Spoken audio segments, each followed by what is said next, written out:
Magha-high tide na. Kanina low tide po yan. Ngayon, nag-uumpisa ng mag-high tide. Ang lalaki na ng alon. Pero kanina nangunguha ko kahit napakaliwanag ng buwan.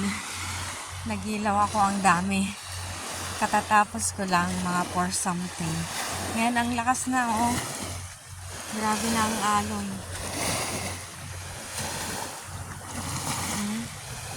Ang lakas na ng alon ng tubig.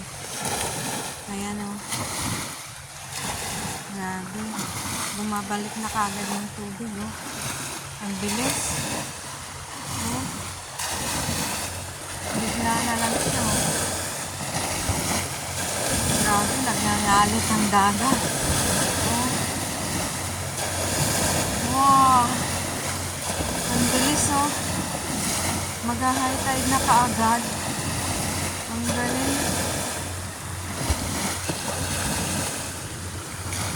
Kanina ang tahimik niyan eh. Mula kanina kagabi mga 9 hanggang ngayon hindi ako natutulog. Yung dalawa kong kasama tulog na. Oh. Ayan. Grabe ang ingay oh. Biglang bumalik ang lakas ng tubig. Mag-high tide na ulit.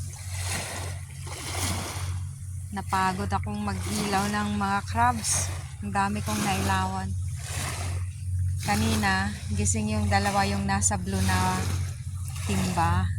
Kasama ko sila na nag-flashlight, naghanap ng crabs. Ngayon, yung nasa puting styro, napakarami ko nakuha.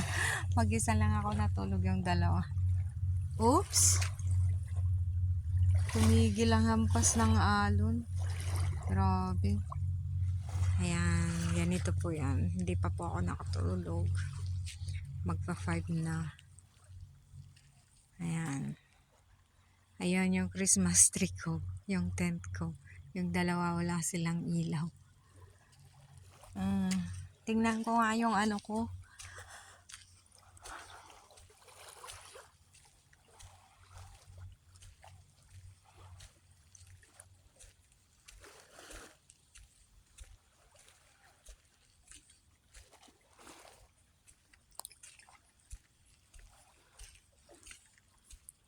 Yung